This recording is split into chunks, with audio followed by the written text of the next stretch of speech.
On the afternoon of October the 6th, 2016, a 51-year-old warehouse manager named Stuart Gallier walked into a pub near his home in Hindley, close to Wigan, and drank 5 pints of lager.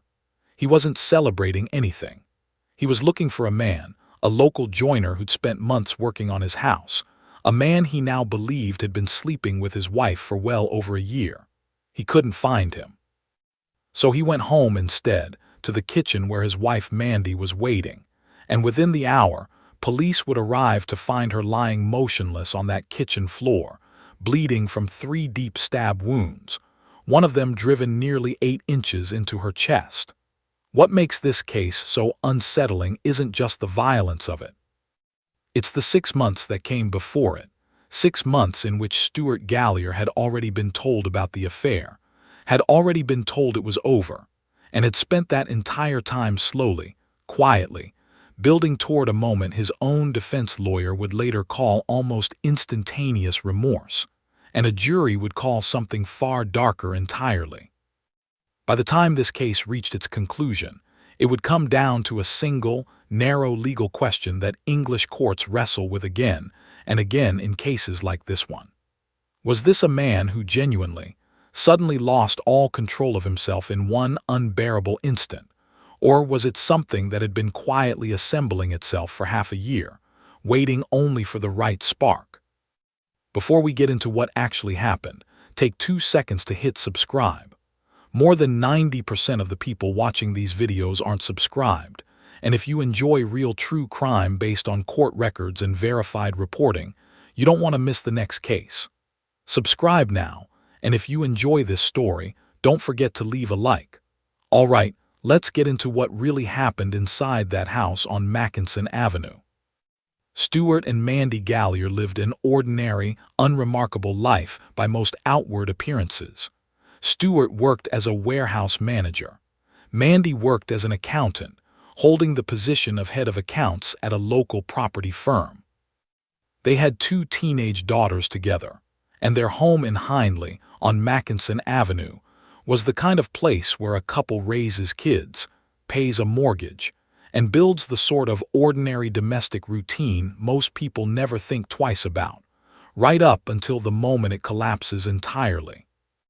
Neighbors along that street would have had no reason to see the Galliers as anything other than a fairly typical family: 2 working parents, 2 teenage girls, a house that had recently had renovation work done on it by a local joiner named Mark Prescott, someone Stuart would have had every reason to trust simply because he'd hired him and let him into his home, unaware at the time that the same man was about to become the central figure in the destruction of his marriage.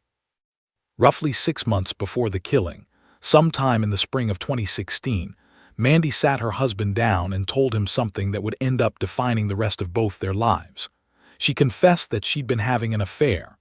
What she didn't tell him, at least not fully, was who it was with.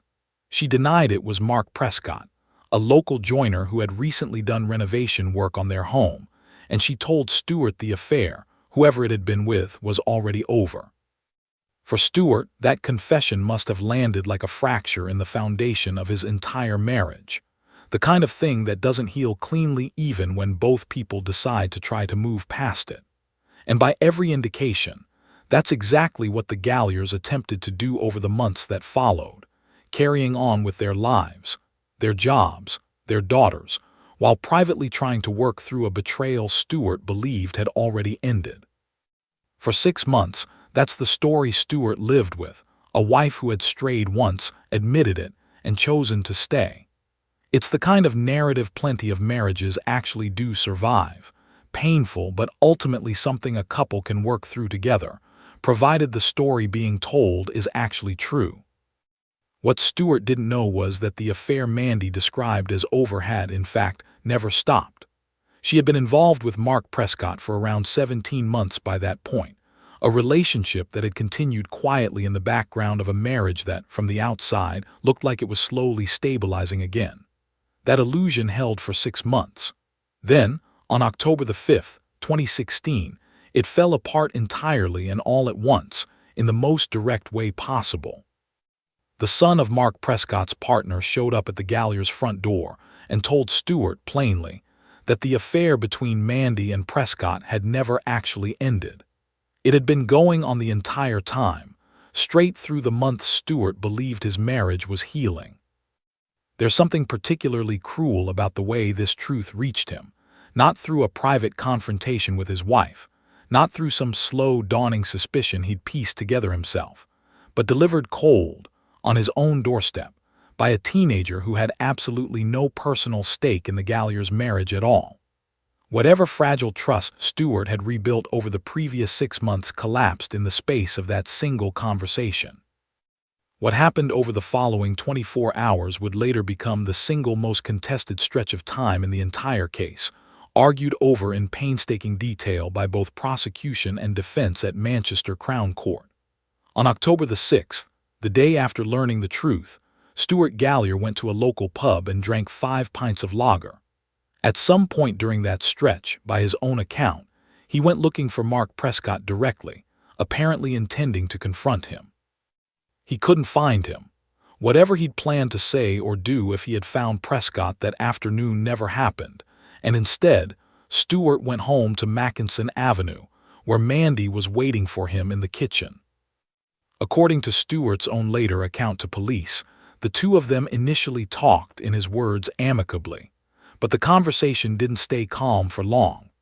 At some point, Mandy told him plainly that things were, as she put it, sorted now, that the two of them were separating, and that she loved Mark Prescott more than she loved her own husband. She had, by this point, apparently already made up her mind to leave, taking their 2 teenage daughters with her to build a new home alongside the man she'd been seeing for a year and a half. Stewart later told police that everything after that point in the conversation became blurred in his memory. What isn't blurred, and what has never been disputed by either side in this case, is what happened next.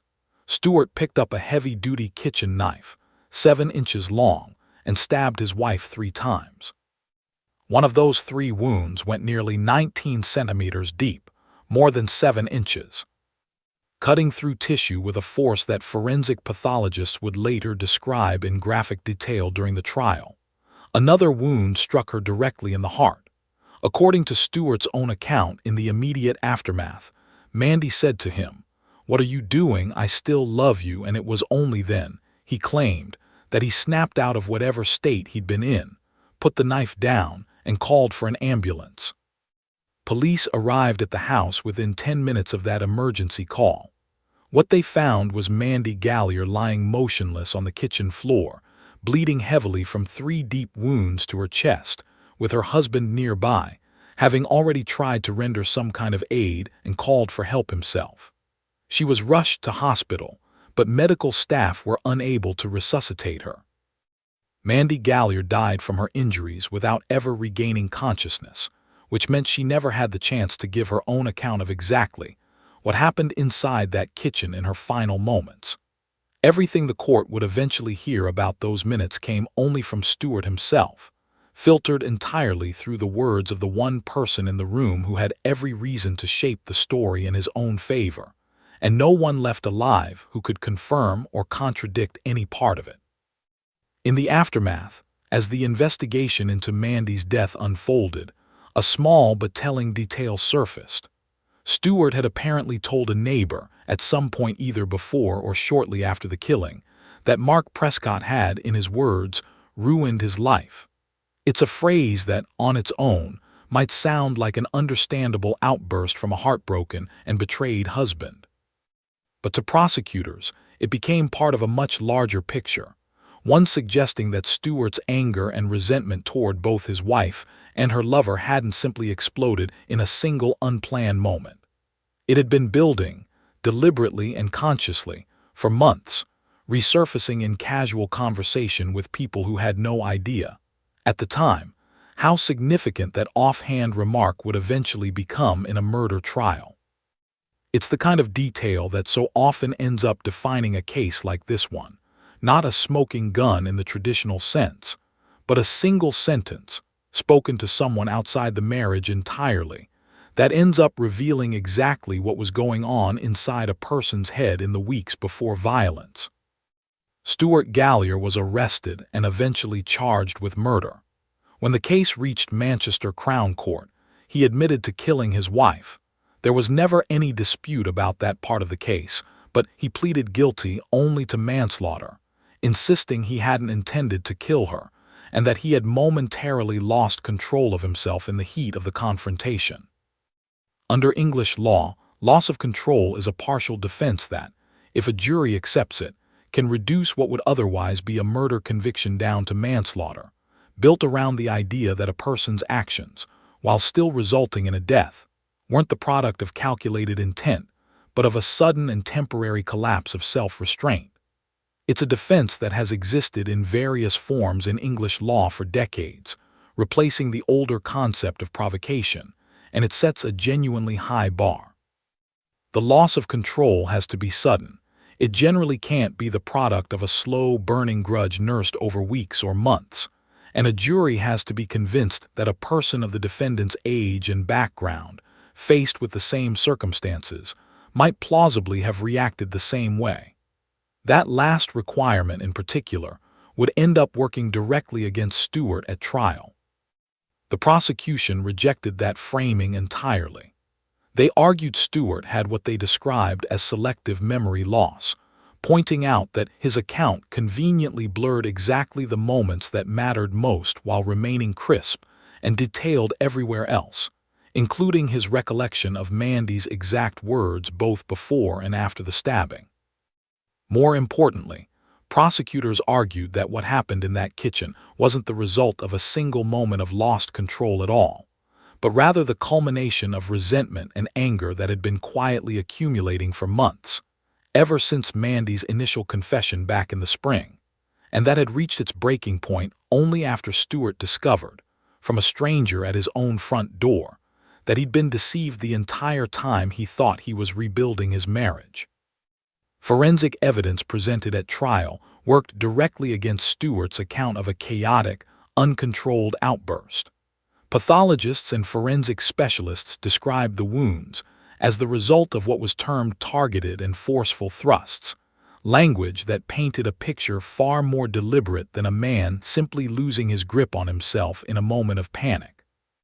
A kitchen knife swung wildly and blindly in genuine blind rage tends to leave a very different pattern of injury than one driven with precision into a person's chest, and prosecutors leaned heavily on that distinction throughout the trial. The sheer depth of the wounds mattered too. A blow that penetrates nearly 19 centimeters requires considerable force delivered along a fairly consistent trajectory, not the kind of glancing, chaotic motion that tends to characterize a person who has genuinely lost command of their own body. To the prosecution, the wound pattern told its own story, one that stood in direct contradiction to the blurred, half-remembered version of events Stewart had given to police. The trial itself stretched across several days at Manchester Crown Court, with the defense, led by barrister Simon C. Soka, arguing that Stewart had shown what he called almost instantaneous remorse in the moments immediately following the attack, framing the entire episode as impulsive rather than calculated. A man overwhelmed in a single unbearable moment rather than someone who had been quietly rehearsing violence in his mind for half a year. That framing mattered enormously for the legal outcome, because English law draws a sharp, deliberate line between a killing carried out in a sudden loss of control and one carried out with intent, and the entire defense case rested on convincing the jury that Stewart genuinely belonged on the more sympathetic side of that line. The prosecution, meanwhile, methodically laid out the 6-month timeline, the initial confession, the false reassurance that the affair had ended, the surprise revelation at the front door, and the drinking and searching for Prescott that preceded the killing, building a case that this wasn't a sudden loss of control at all, but the final act in a slow, burning fuse that had been lit back in the spring. Prosecutors pointed to the sequence of Stewart's actions that day almost like a chain of deliberate choices rather than a single unplanned reflex: drinking 5 pints, actively going out to look for the man he believed had wronged him, failing to find him, and only then returning home to confront his wife directly. Each step in that sequence, they argued, represented a moment where Stewart could have stopped, could have cooled off, could have simply gone home and slept it off, and instead he kept moving forward toward a confrontation that ended in her death. In early April of 2017, the jury returned its verdict. They rejected Stewart Gallier's account of loss of control entirely and unanimously found him guilty of murder. He reportedly showed no visible emotion as the verdict was delivered, a detail that, small as it may seem, stood in notable contrast to the almost instantaneous remorse his own defense had described just days earlier, and one that jurors and courtroom observers alike tend to notice in cases like this. The gap between what a defense argues in the courtroom and what a defendant's own demeanor seems to communicate once the argument has actually run its course. Sentencing took place on April the 12th, 2017, with Mr. Justice Openshaw presiding. In handing down the sentence, the judge offered a detailed account of what he believed had actually driven Stewart to the point of killing his wife. He said the pressure of Stewart's resentment had built steadily, and while he was careful to note that it would be unwise to speculate about what might have happened had Stewart actually found Mark Prescott that afternoon, he was satisfied that by the time Stewart left the pub, he was overwrought, in a highly excitable state, and thwarted by his failure to track the other man down. The judge said Stewart believed he had been deceived by his wife, and that those feelings had been playing on his mind for months, needing, in the judge's own words, only a small matter to detonate those pent-up emotions. It's worth sitting with how carefully the judge chose that language, pent-up emotions rather than a single spontaneous outburst, a slow building pressure rather than an instant, unforeseeable collapse. Even in passing sentence, the court's own reasoning echoed exactly what the jury had already concluded through their verdict, that whatever happened in that kitchen on October the 6th wasn't really about that single afternoon at all. It was about everything that had been quietly accumulating in the 6 months leading up to it. Stewart Gallier was sentenced to the mandatory term for murder life imprisonment, with a minimum of 17 years to be served before he can even be considered for parole. That minimum term means Stewart won't be eligible to even apply for release until he is in his late 60s, having spent the majority of what remained of his working life, and the entirety of his daughter's remaining teenage years and early adulthood, behind bars. Speaking after the sentencing, Detective Inspector Lewis Hughes, who had led the investigation, said the Gallier family had suffered what could only be described as unbearable heartbreak, a description that captures not just Mandy's death, but the wreckage left behind for two teenage daughters who lost their mother to their father's hands and will now grow up without either parent fully present in their lives, one gone forever, and the other serving at least 17 years behind bars for taking her from them. It's a phrase, unbearable heartbreak, that officers investigating cases like this one tend to reach for again and again, not because it's dramatic language, but because it's often simply the most accurate way to describe what's left behind once the legal process finally runs its course. What makes the Gallier case linger, long after the sentencing itself, is how ordinary the 6 months leading up to that October afternoon actually looked from the outside. There was no history of documented violence between Stewart and Mandy before that day, no restraining orders, no prior warnings that might have flagged the marriage as one heading toward tragedy. There was simply a confession, an attempt to move forward, a lie about that confession being complete, and then, all at once, the full truth arriving on a doorstep from someone who had no real stake in the outcome at all. To Mandy's colleagues at the property firm where she worked, to the neighbors along Mackinson Avenue, to anyone who saw the Galliers going about their daily routines in the months after that spring confession, there would have been little visible sign that any of this was building toward the events of October the 6th. No arguments spilling out into the street, no visible tension that would have prompted a friend or family member to intervene before it was too late. Whether Stewart Gallier genuinely experienced a single catastrophic loss of control that afternoon, or whether the jury was right that 6 months of quiet, festering resentment had already made the outcome close to inevitable long before he ever picked up that knife, is a question the court ultimately answered with its verdict. But it's also a question that captures something uncomfortable about how these cases so often unfold, not as sudden explosions out of nowhere, but as slow accumulations of anger that the people closest to them rarely see building until it's already far too late. For Mandy Galyer's two teenage daughters, the answer to that legal question mattered far less than the outcome itself. A mother gone, a father imprisoned for at least 17 years, and a family fractured in an afternoon that began, of all things, with an unwanted knock at the front door. What started as an ordinary Wednesday, a normal shift, a normal pub, ended with a phone call to emergency services and a marriage that had already been quietly unraveling for 6 months finally, catastrophically, coming apart in the one room of the house meant to be the most ordinary of all. If you made it all the way to the end, thank you for watching. If you haven't already, subscribe and turn on notifications so you never miss our next true crime investigation. If you enjoyed this video, leave a like and tell us where you're watching from in the comments. We'll see you in the next case.